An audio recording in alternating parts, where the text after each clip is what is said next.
Rose, the please come.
Need a little more silence, please.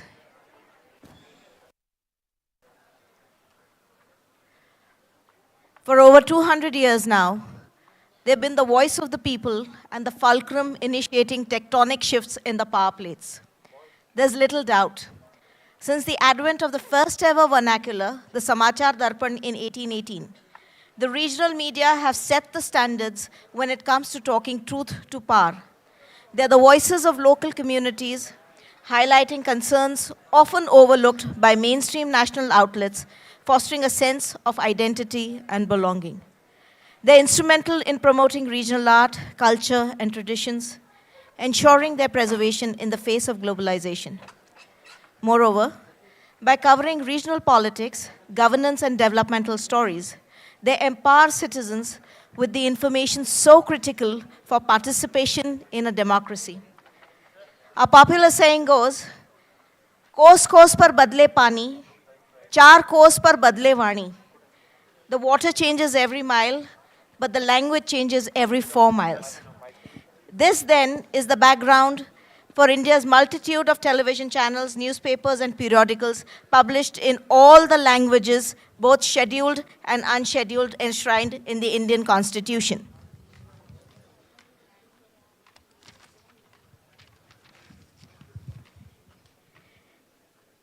However, no matter how great one's achievements, the future belongs to those who can withstand the winds of change. Our panel discussion for the day will therefore focus on how, in the era of digital transformation and AI, regional media houses can innovate, adapt, and amplify their reach and impact while staying true to their roots.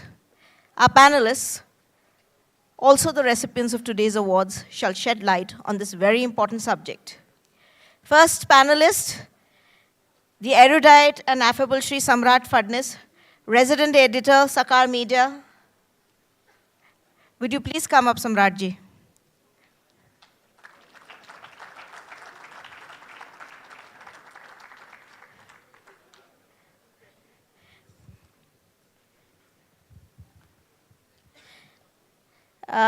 No discussion can be complete without senior journalist Poonam Agarwal. Poonamji, please can you come up?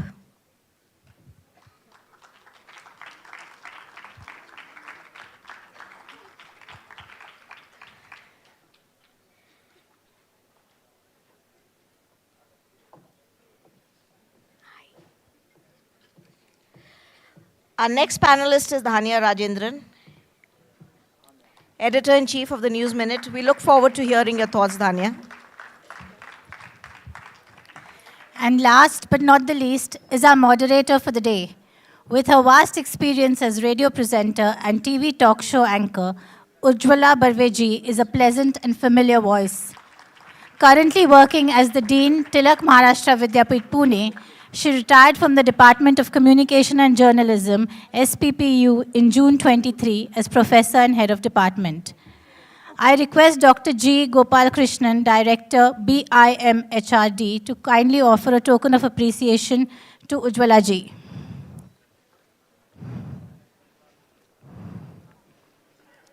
Ma'am, please come forward. Can I just ask them to? May we have someone here, please, on stage?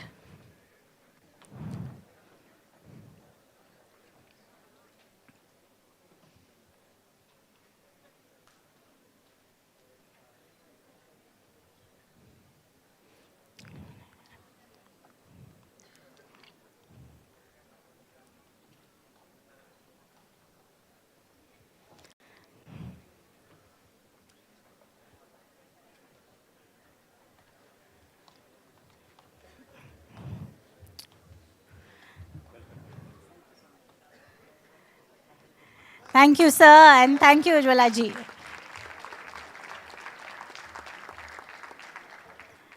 I leave this forum over to you for this insightful session.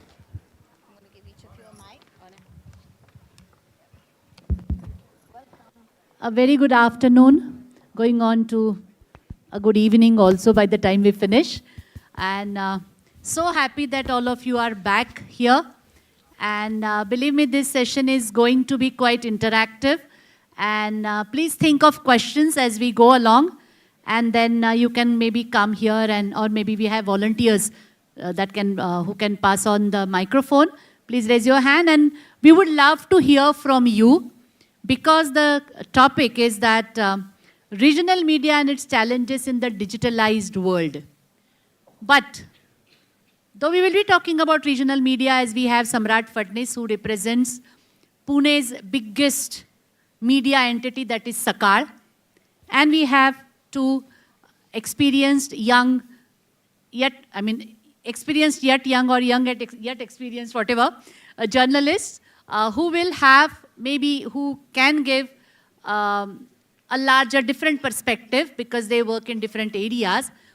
And digitalized world, though we will be talking about regional media, we also have to take into account what is happening in the digital media on the whole, isn't it? We cannot restrict the entire talk only to the regional media. Regional media has its own characteristics that Samrat will talk about. As the anchor said just now, the regional media plays an important role in taking information to the masses who are not familiar probably with English, and that's a huge, huge audience out there. And many studies have shown that the regional media, regional language media is booming, is increasing, especially in print also. While there was this worry some time ago that print is going to vanish, but the regional language newspapers have shown otherwise, have demonstrated otherwise. But much of the audience here, I'm sure, does not read the printed newspaper, do you? You read? Very good, sir. Samrat, that's great news for us. But you also go online and check digital news portals, isn't it? Because the time spent on the digital media is significantly much higher than television and newspapers. And that is why we want your inputs also in this discussion. So while you are thinking about it, let me get the conversation started. So Samrat, can we really differentiate this way that there is the digitalized world, there is the digital media.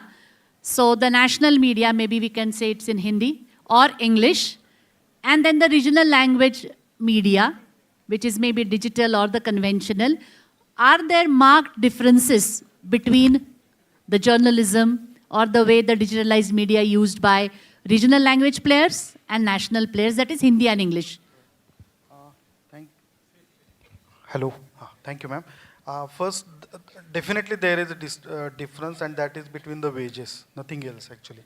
So Between the? Between the wages, the salary. Okay. So English definitely has a... Yeah, the salaries are much higher in English media.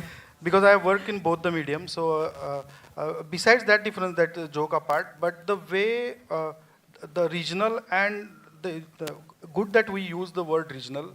Usually they use the word vernac, that is a derogatory word actually. It Yes. should not be used for media platforms. But I believe that the differentiation was done by the business and not by the readers. They usually read two newspapers. In Pune like city, people, I work with the BCCL, so they read Times of India as well as Maharashtra Times as well as Sakar. So usually reader never differentiate between the national mainstream, national or the regional media. That differentiation was started by the business itself. Second thing is that I believe that the regional media, it's not that I just work for regional more, I'm working in regional media, but they have more connect with the ground audience than the so-called mainstream media. I will give you one small example. There was a discussion about a senior most journalist in India that he went to a farmer's home and a farmer's home who had committed suicide and he cried there.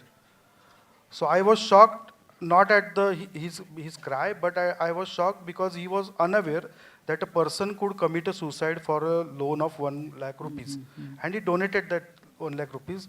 He might be taking more than 1 crore rupees salary, but he was, and why definitely about discussing about the farmer suicide, but I am definitely aware that people can commit suicide for 10,000 rupees debit.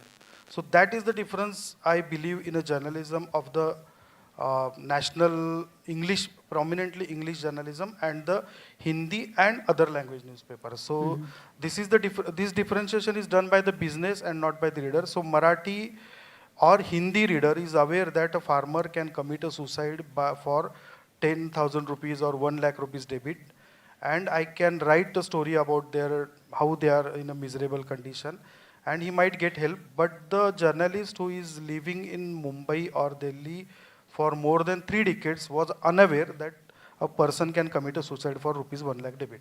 So that is the difference between mainstream English media or mainstream media and the regional media. That is what I think. More connect with the ground reality. Would you agree with that? Because you have worked in this field and you have worked with Quint and you have covered so many different stories. Is there a disconnect between the ground reality and people working in metros and then just going down for covering stories in very small pockets or small villages?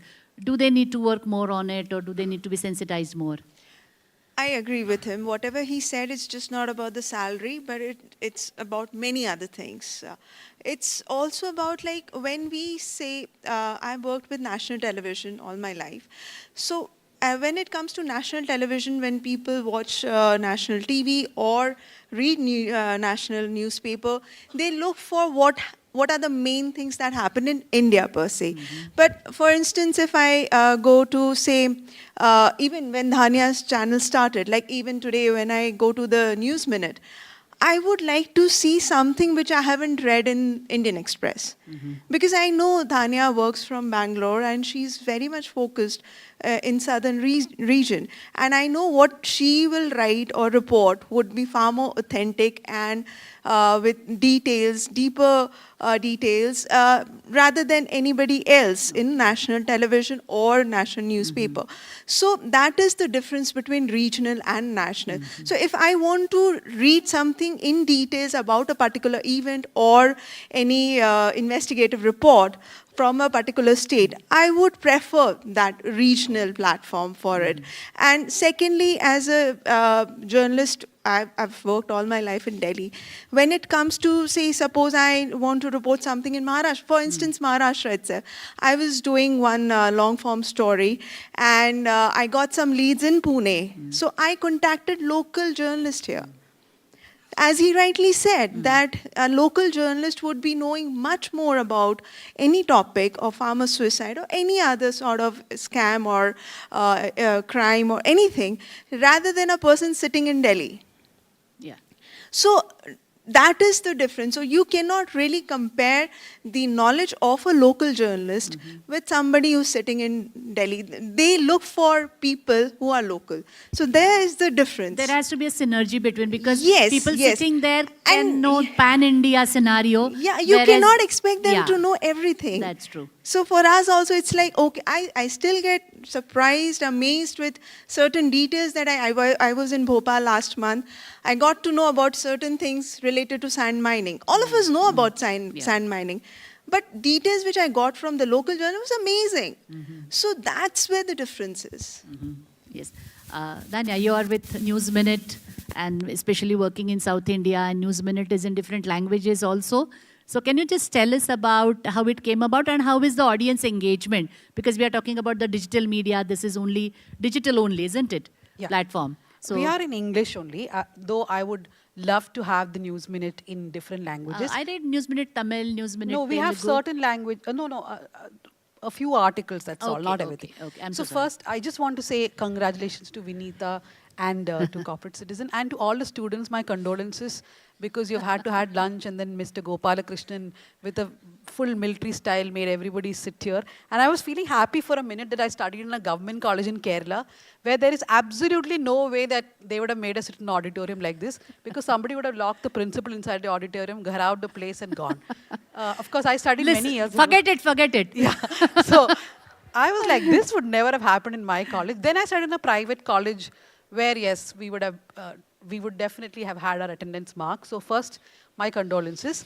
How did the News Minute begin? Both me and Poonam work for this channel which used to say the nation wants to know. And then I decided the nation doesn't want to know this much. So I quit. But in India, you cannot quit a job and just sit at home, because everybody else is worried for you. And they're like, what is your next job? I was like, can I take a sabbatical or not? And then I was forced to do a job. And I did not want to go back to television. I was a South Bureau Chief of Times Now. And at that time, only 4 states, southern states were there. There was no Telangana. And I thought, I cannot go back to a TV channel, which is why I started the News Minute. We are a feminist news organization which looks at the 5 southern states. We report on politics, on women, on children, on a lot of things. I know a very general question has been asked me, but I want to just address a few things which were talked about in the morning sessions here. There are a lot of words being thrown around: impartial, partisan, positivity. So these are few things that I want to just address, because you are students and you will be engaging with the media, right? First thing is, nobody is impartial in this world. Nobody is unbiased in this world. Unfortunately, we are all born with our biases. Now, how is a journalist biased? Just like all of you are biased. You like a movie, you don't like a movie. You like a politician, you don't like a politician. You like a political party, you don't like, whatever it is, right? So, in the morning, there are 15 things happening in Pune city. Where is our first bias? Our first bias is, which 3 events will we cover? Right? So how did we eliminate 12 events to figure out the 3 events that we want to cover? That's where our first bias comes in. And I think from the very beginning, journalists have been taught, be neutral. The worst lesson you can teach a journalist is to be neutral. And I don't think that those who are not journalists should also demand journalists to be neutral. Because our job is not to be neutral. Our job is to be with people who deserve voice. Our job is to speak for the oppressed, for the women, for the Adivasis, for the Dalits, for the Muslims of this country. To speak for whoever doesn't have a voice. And that is not being neutral. When I was a student like you, I was told that if you're doing a story, let's say a house is being burned, by somebody, you go ask the person whose house is being burnt, saying that, how do you feel? You go ask the person who burnt the house, saying, how do you feel? You ask the policeman, how do you feel? And then just tell everybody's feelings, and the audience is supposed to figure out, okay, maybe the house should have been burnt, right? My job is to tell you, if the person whose house is burnt is an oppressed person, if the person who burnt the house is a person with privilege and power, my job is not to tell you A, B, and C are characters in a story. My job is to tell you, if A has power, then B. If B is oppressed, then A. And then I make you decide whose side you want to take, right? So I feel also there was a comparison in the morning, a binary between Godi media and the media, which is, what is it? There are 2 sides. There are bunkers on 2 sides. And there's Godi media on one bunker. And there is a George Soros media on the other. That is not a correct binary. Because the media, whichever it is supposed to stand with the people. Now, when one side does not stand with the people, like for example, I report from the southern states.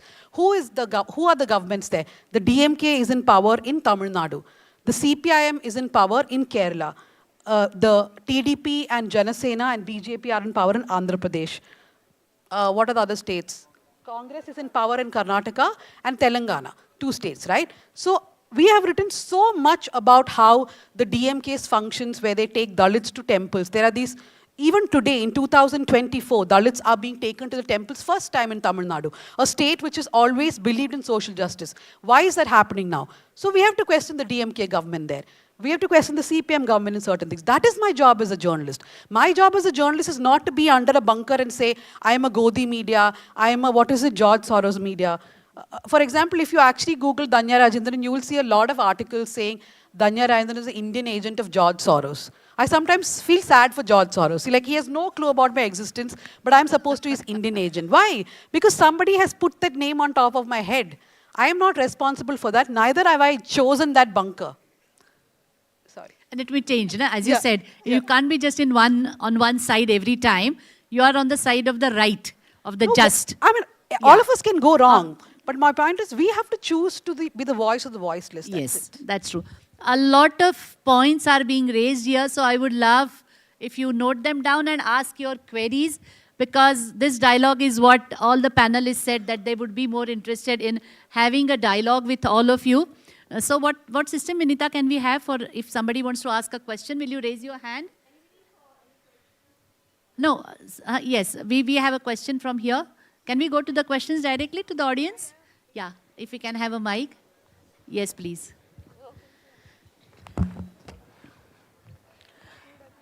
My question is, I read newspapers. Okay. Okay, because that is one thing I remember. There's information overload, so I better to avoid that. Now, in the newspapers, and I have written 2 books on women. So I am in my lifetime, I'm trying to see at least 50% of the companies headed by women, okay? In which case, I should see in the newspapers 50% of the news coverage about women, which companies they are leading. Now, in the newspapers I read, every 3rd or 4th day, there will be one column about some woman doing some work in a village, okay? She's doing something, she's protesting, she's rebelling, fine. But my complaint with the media is, why isn't there news about what women are doing in the country? At least 50% of the media.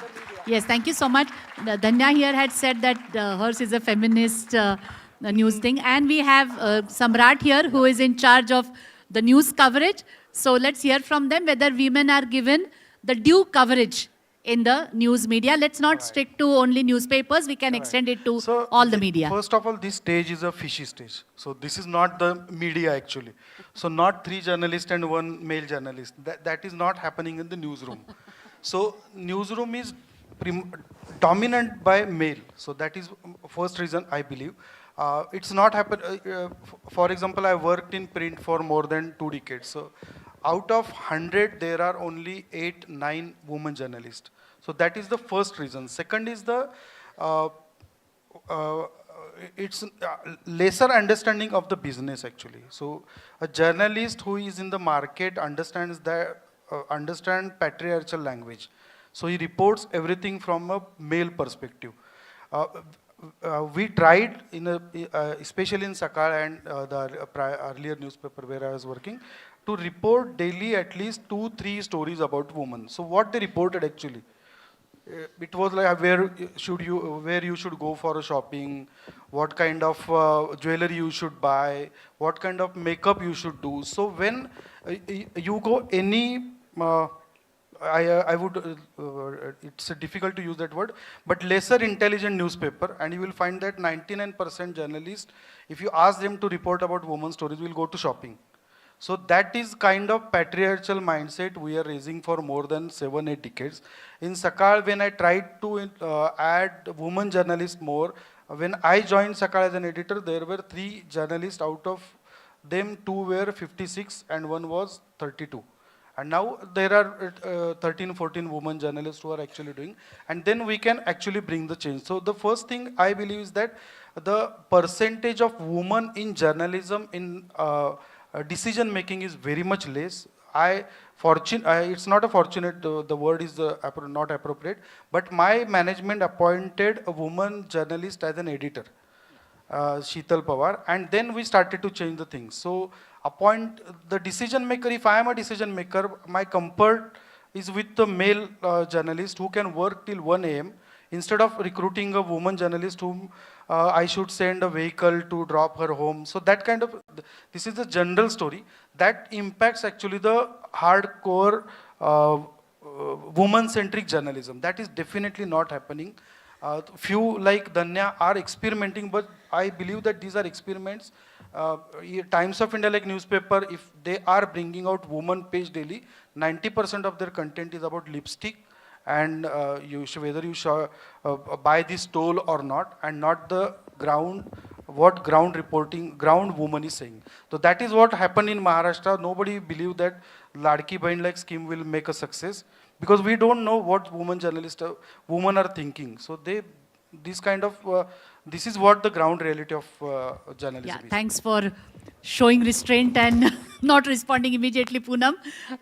Yes, Danya, and then Poonam, we would love to hear from you as well.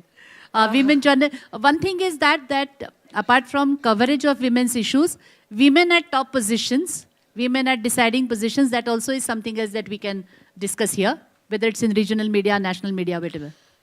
So your complaint is that why are women's issues not spoken about more, right? How many of you watch News Laundry on YouTube? Any of their videos?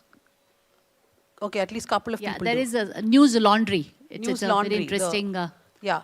So they also do this research every year with Oxfam. I don't think they did it last year, but they do this research every year where they look at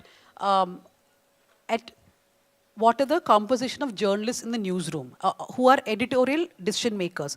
So they've done for women, they've done for how many Dalits are in the newsroom.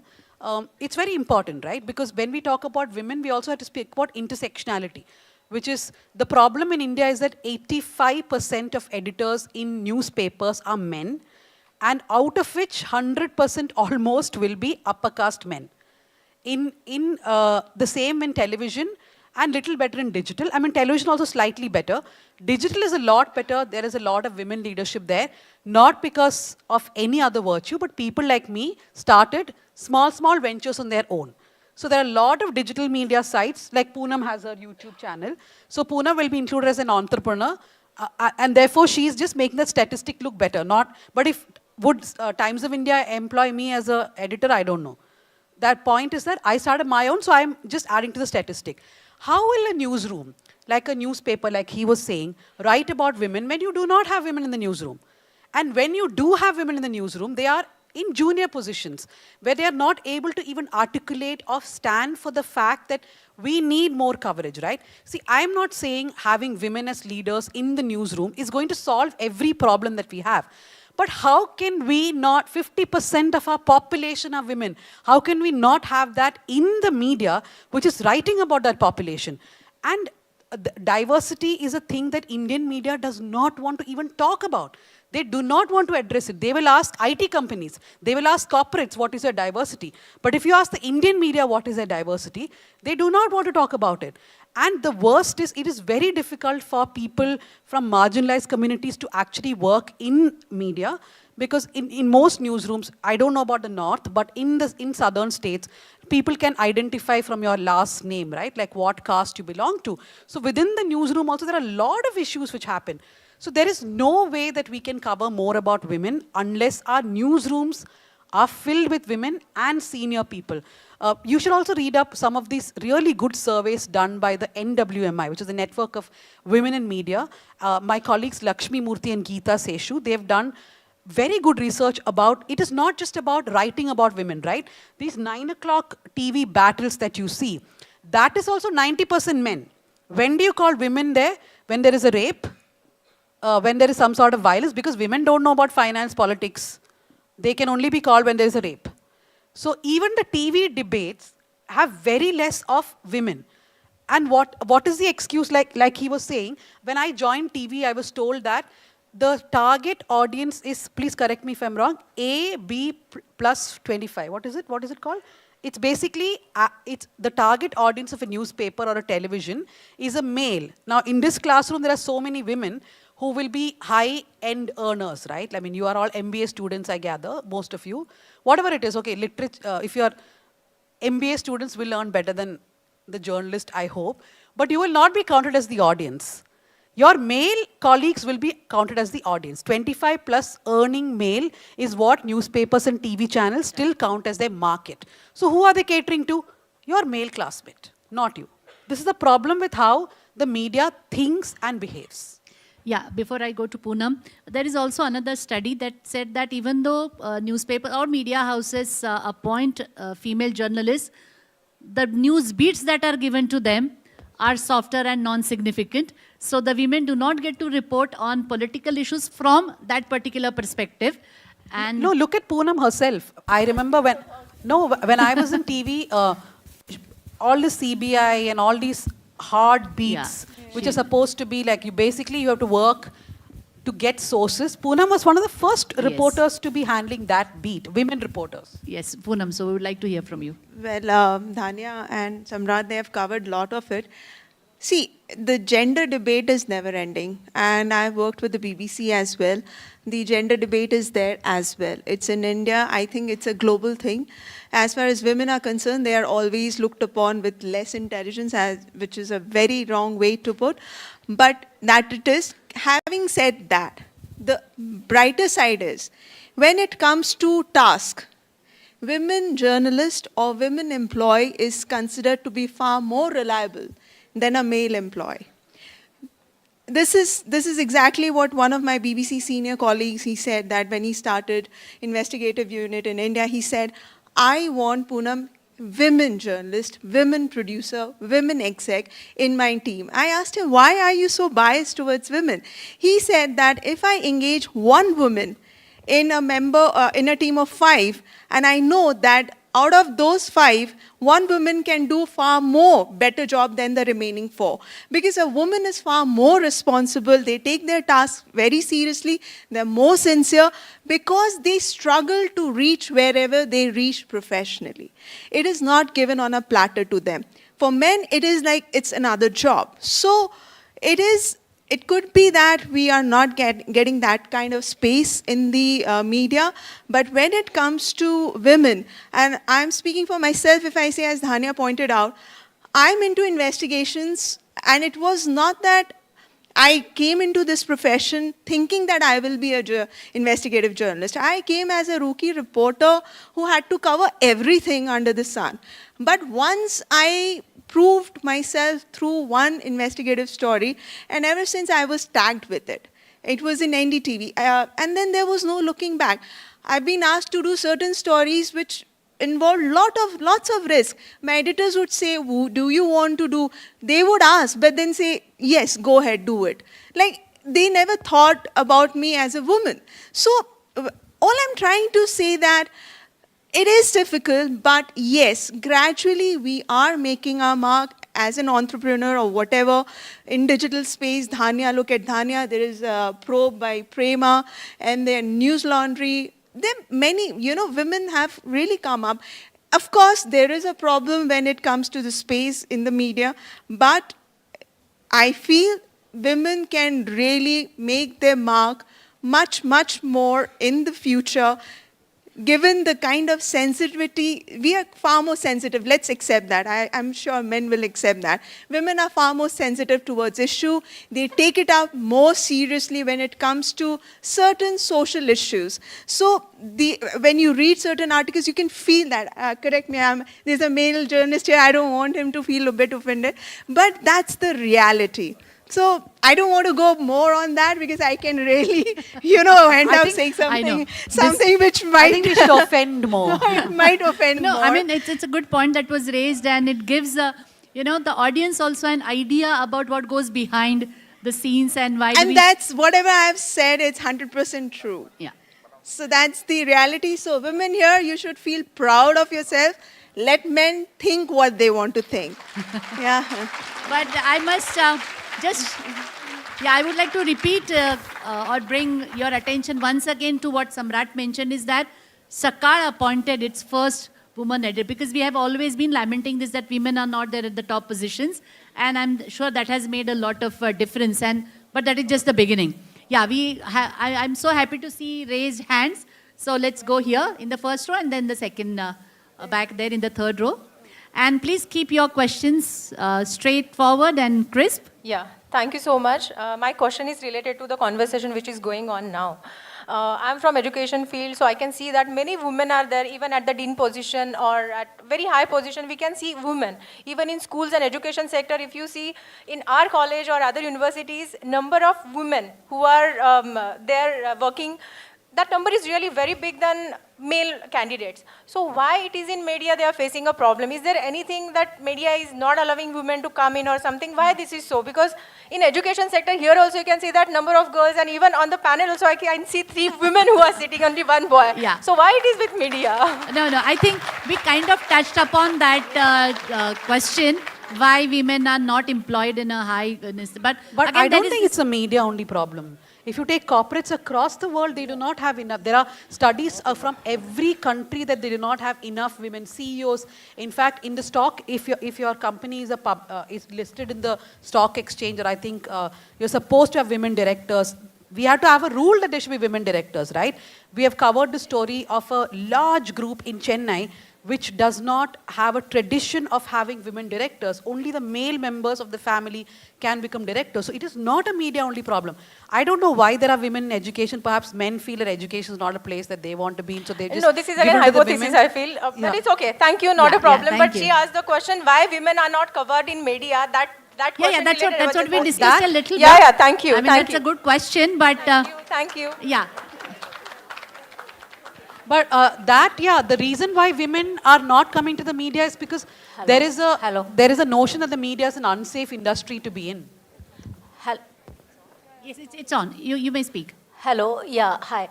My question is to Mr. Samrat Fadnis, Sakar Group.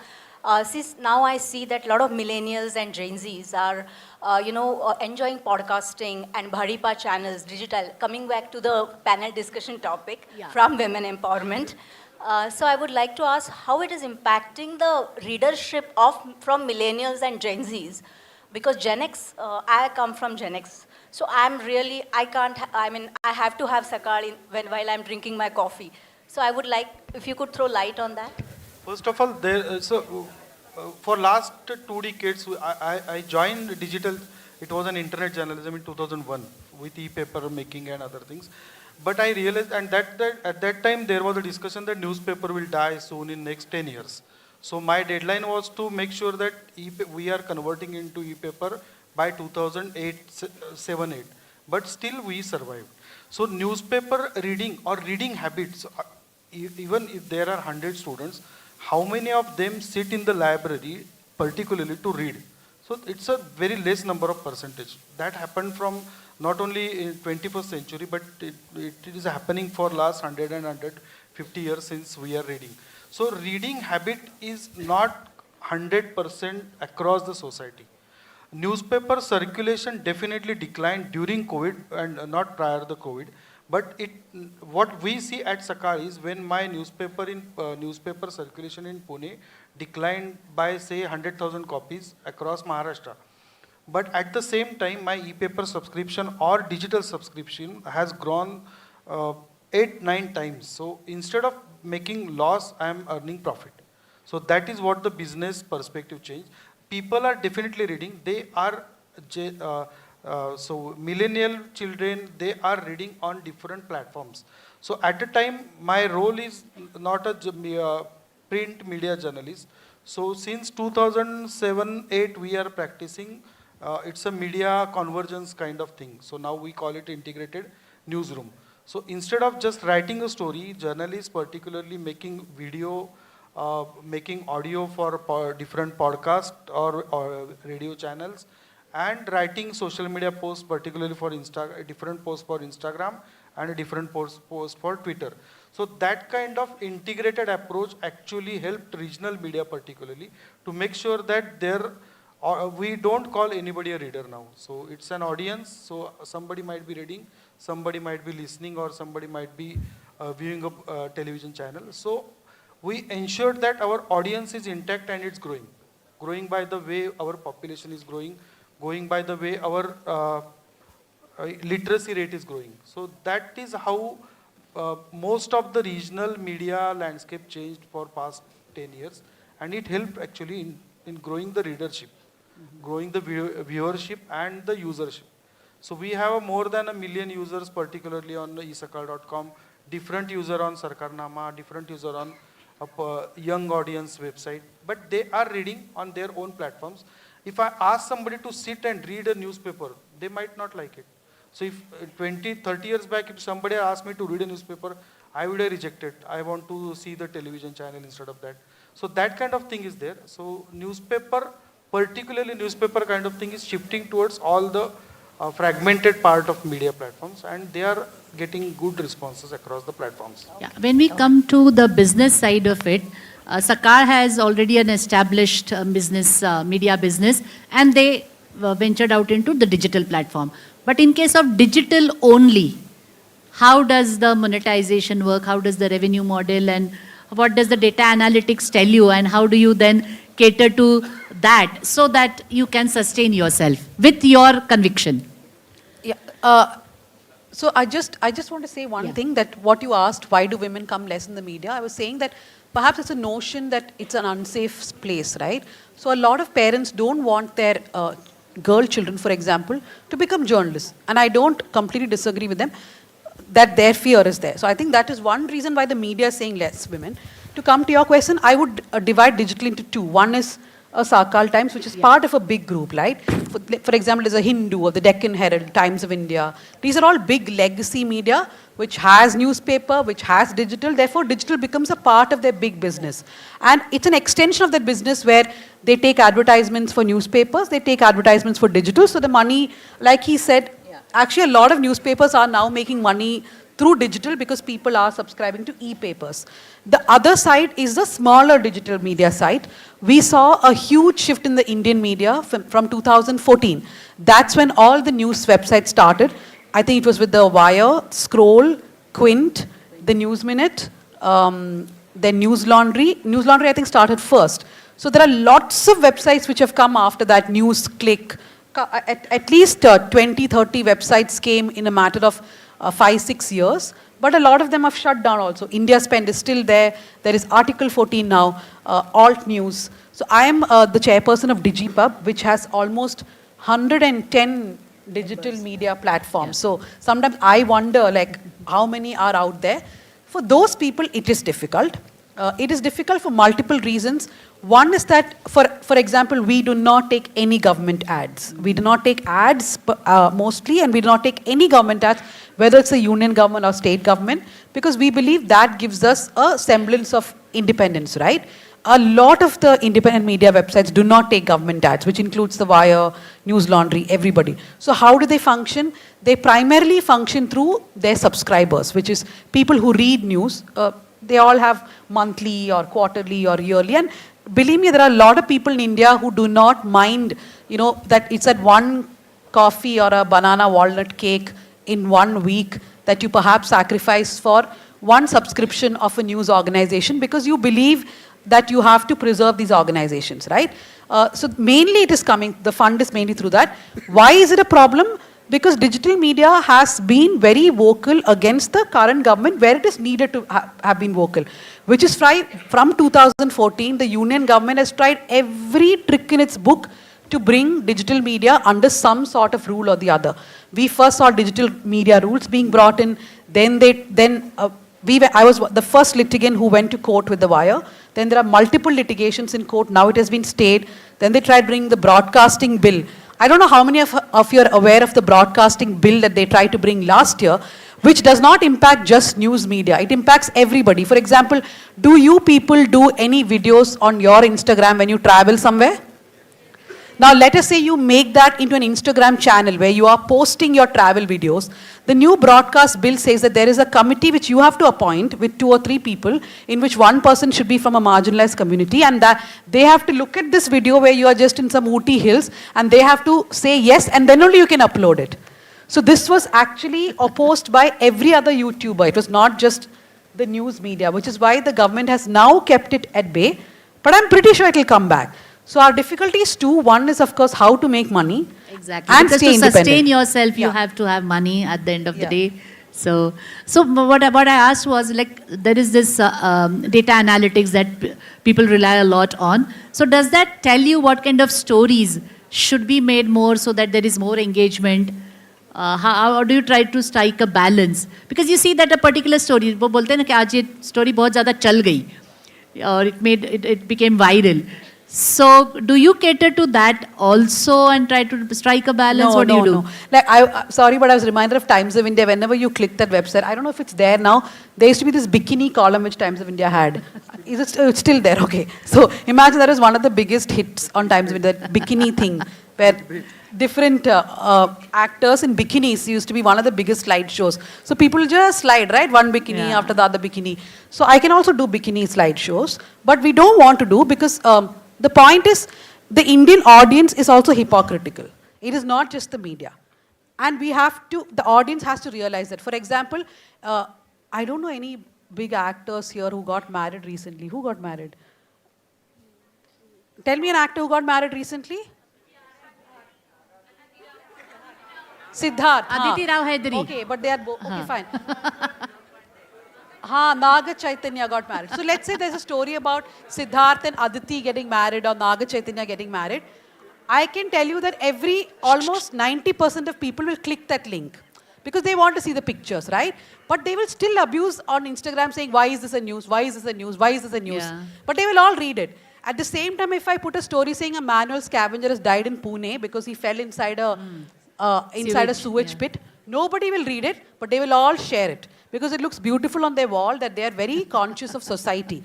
But they will not share the Aditi Rao Hydari and Siddharth because they would have seen it, but they don't want others to know that they're looking at it. So sometimes I think I should put Siddharth with Aditi, and inside the story should be about manual scavengers.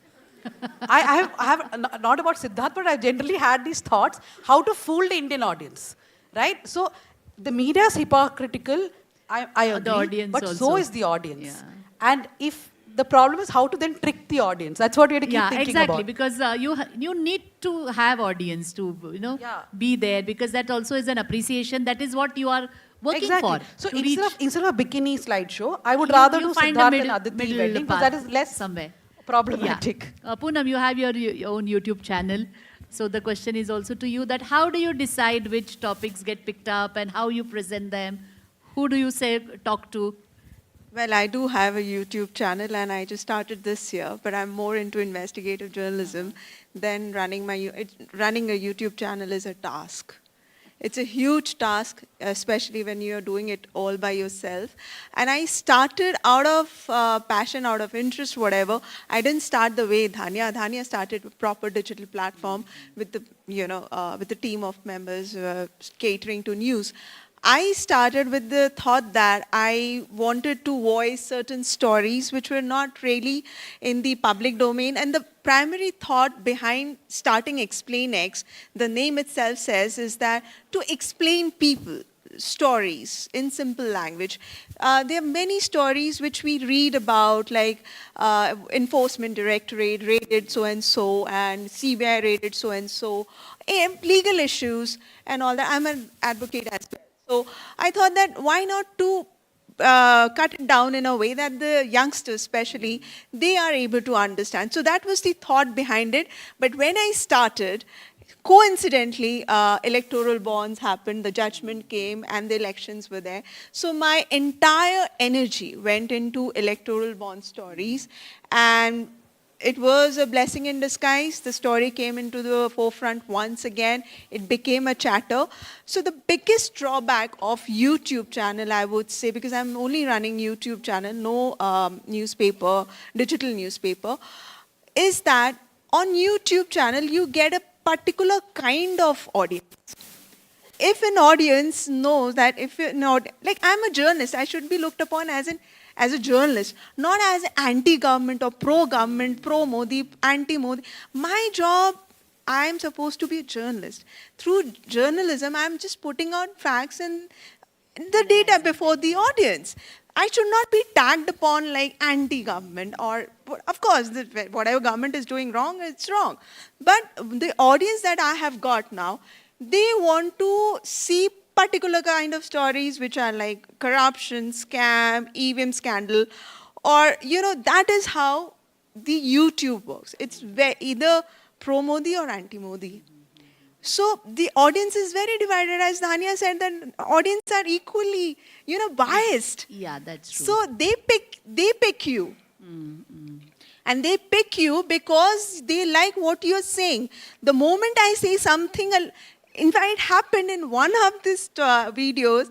The interviewer went on to say that there is no problem with this particular judgment on EVM. Audience was like, they went mad. Why did you interview that guy? He's full of rubbish. I said, that's where the problem is. Audience is not ready to accept anything else. Right. So this is the problem with the YouTube. So when you say data analysis, it's one thing. But again, I would not do videos based on what audience want to watch. I should not do that. Yeah. I should do videos which I feel is worthy. It should be done. And it has newsworthiness. That should be the aim. And I think the algorithm also adds to it, because if you see one anti-government, in case whatever they bill as anti-government or what they interpret as, then you are presented with similar videos. That's the technology we have to be really smart to bypass it. Some people do that, but not everybody can do it. If you ask here No, I don't think there's any bypassing algorithms anymore. Sometimes. No, you do incognito and... I recently interviewed, I don't know how many of you read Yuval Noah Harari? Yeah. You know that, yeah? You know him. So, Yes. Yeah. So I had interviewed him last week. He's this apocalyptic thing saying AI will destroy the world. Yes, he was promoting his book in Yeah, so India. he was saying AI will destroy the world, AI will destroy the world. I don't think it's that bad, but yeah, the algorithms are deciding, right? So if I watch Poonam's video just before coming, next 2 days I will only see stories about how bad EVMs are. till some other marriage happens. Yeah. So you're tagged. That's what I was about to ask in the audience if anybody wants to answer. None of the students have asked anything. Yeah, in fact, you guys are not asking yes, one. please. I'll ask questions Okay, then. she's asking one question and then you ask your question. If you guys don't ask, I ask. They're there. Okay, please come down. Please come here. I think the mic okay, is he has gone. got the mic. Okay. Yes. Can I? Please. Name yourself, please. Yeah. Hello, ma'am. Hello, sir. I am Ashutosh Rati, student manager at Sri Balaji University, Pune. My question is regarding the women empowerment to all, what you all spoken about. Do you think that current education system is responsible for contribution of, low contribution under the employment sector of women? Education system. Is the current education system responsible for the fact that there are less women in the workforce, right? Yeah, ma'am. Not because the men and women are getting the same education. See, in India, in the labor force, women have traditionally been lesser, even if it's the labor force which is not your official labor force, right? It's always been like that. I don't think it is to do with the education system particularly, but yes, we have had a continuous problem of women dropping off education, girls dropping out of schools because of various things. The family would want them to stay back at home to do the chores in the house. The family would want to get them married. There are various reasons why girls have been dropping out of schools, and there is a lot of focus being, because education is a concurrent topic also, state governments are also focusing a lot on how to make the girl child stay back at school, right? So yeah, unless we focus on making the girl child stay back, and if our patriarchal values do not change, then less and less women will be in the workforce. And I think even this time the numbers are not very good for women in the workforce. Yeah, I do appreciate you asking a question because it's very difficult to ask a question in an auditorium. But let's focus on the media for now. Thank you so much. Thank you so much, ma'am. Thank you so much, ma'am. Okay, and if there is any question about what we are, especially because you are heavy users of the let's digital move media. on from women. This session is not about women, it's about So you media. are heavy users of digital media. If you have been wondering about something that you consume in the digital media, you would like something to be changed, please raise your hand. These are the people who can bring about a change. Yes, please, here. Can we have a mic there on to my left side? You please start walking here, so he'll reach by then. Come here. Yes, and that will be the last question from the audience, and then we will wrap up because our friends have to I think leave the for the only airport. time when students were bursting with questions was when Sushant Singh Rajput died. Every event I used to go, people are like, how did he die? How did he die? That's the only question they had. Now, no such questions. Yes, we have one question from here. Hello, ma'am. Hello, sir. My name is Khushi Soni. I'm student manager from Finance, BIB Finance. My question to you is, as you people have faced the print media era as well as the digital media era, you are now facing it. So I wanted to ask, what are the challenges you are facing in the current digital media era, and how are they different from the challenges you faced in the print media era? This Yes. was the panel, you know, Yes, challenges in the last 1 decade. Samrat, if you would like We to can answer go that. on. First, the only challenge what I believe is that this time I started journalism and today's journalism. Audience know much better than what journalists are doing. So that is the biggest challenge. Lack of information with the journalism is biggest challenge. And the second thing that I believe that especially we were talking about readership habit, audience engagement. So the least concentrated animal is they call goldfish. Goldfish is not continuously it keeps moving, right? And it takes concentration. Its concentration is about 9 seconds. Not more than 9 seconds jellyfish can concentrate. And now we have surpassed that thing.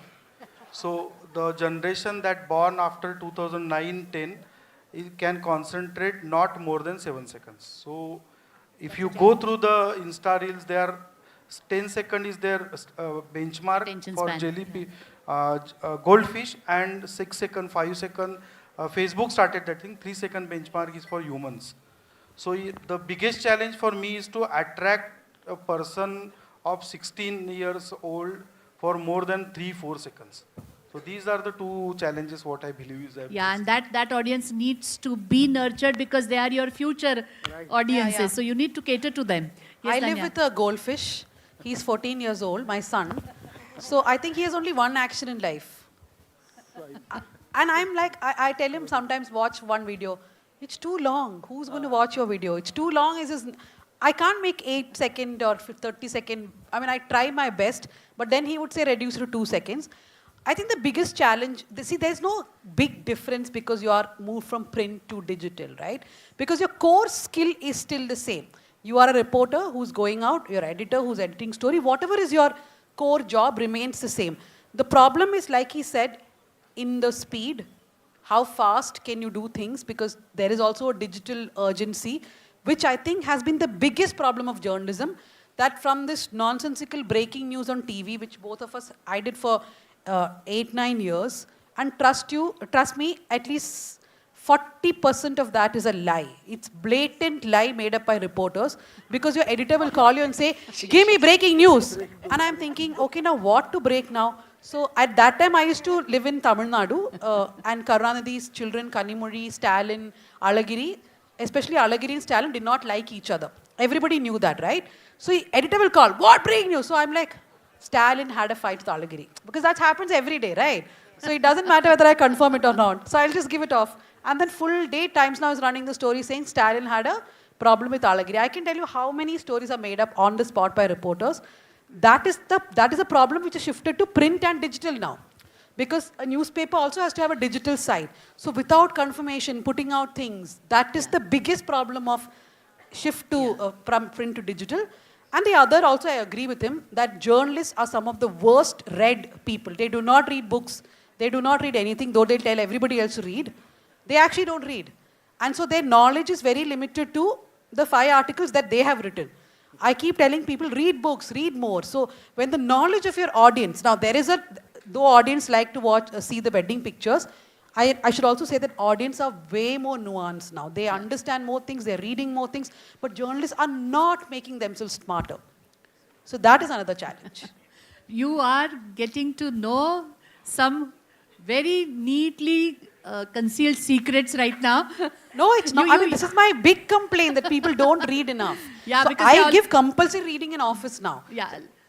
Yeah. One last word from Poonam, and we would like to wrap it up. I was wondering, was this the question, like changed from print What are to the challenges? challenges faced as a journalist, or a journalist shifting from print to digital? Because they have spoken about those challenges. I thought that you're talking about the challenges a journalist face in the digital era. Yeah. I would like to hear Yeah, that please. also. Okay, so I'll just deviate. See, the challenges that we are facing as a journalist in the past 1 decade especially, and I will not shy away from saying it, that this regimen that we are facing for the past 10 years, it has seen a downfall in journalism, to the point that it might take another decade or 2 decades, I don't know, whether journalism will ever revive the way it was, which is very unfortunate. And especially now when we talk about journalism, I hardly, especially investigative journalism, I hardly see that. We digital, like people who are working in digital space, like Dhanya and News Laundry and The Wire, all these people, YouTubers, they have shown courage during the Lok Sabha election, and they have come up with reports which actually created a major dent in in this particular election, which is a good sign. But at the same time, I would like to say that all of us also keep in mind that the criminal cases, the amount of criminal cases that journalists have faced in the past 1 decade is, it's really scary. And that is one of the biggest challenge. The threat to life, or being the privacy breach, those are secondary. I think criminal cases, they somewhere distract you from the main work, to the point that it really they succeed in silencing you to some extent. Yeah, you're getting to see different sides of journalism. If I can just sum up in one line. Yeah. 15 years ago, as a young journalist, I used to be on BlackBerry groups discussing news. Today, I have at least 7 to 8 groups saying legal issues. What is it? Privacy. Yeah, those are the. Literally, we have had Yeah. workshops for journalists on what to do if the income tax people come calling, if the ED come calling. Should you give your phone? Should you give your laptop? These are the kind of workshops we are holding for journalists. These are the real challenges, and please give them a round of applause for fighting those challenges, staying true to their profession, practicing journalism with conviction, like investigative journalism or what she is doing with News Minute, and heading an organization that has a huge legacy, but transforming it with the changing time, trying to bring in the social change that we would all like to see. So fantastic sharing this stage with you, and I'm sure you also enjoyed it. Thank you so much for your participation. Thank you.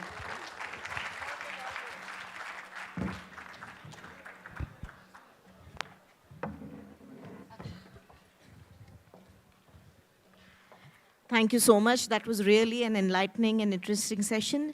I request the Honorable Registrar to kindly felicitate Dhanya and Poonamji, our first 2 panelists.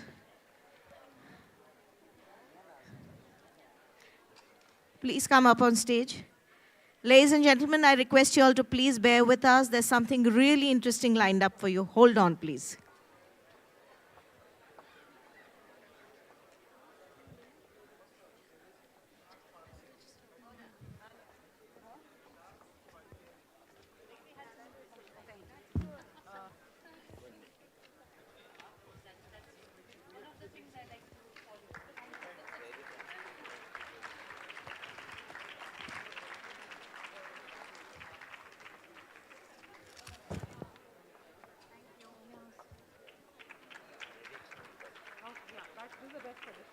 I request our Honorable Vice Chancellor to kindly felicitate Samratji and Ujwalaji.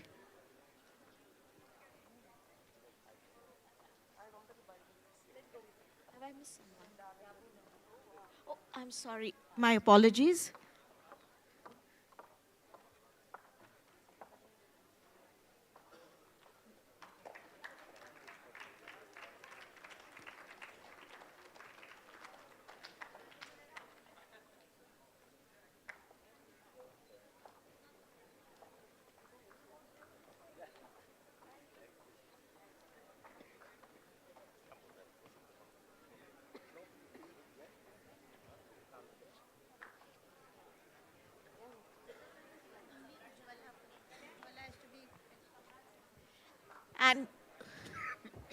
Samrat ji, please.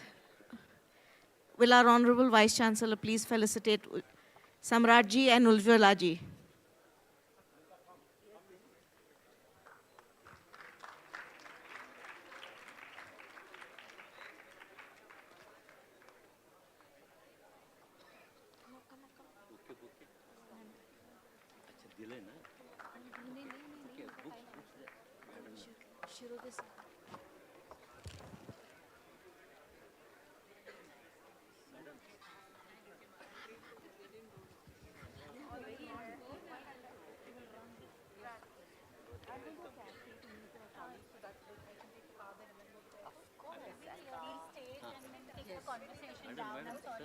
The sofas need to be cleared and we'll just have a small act.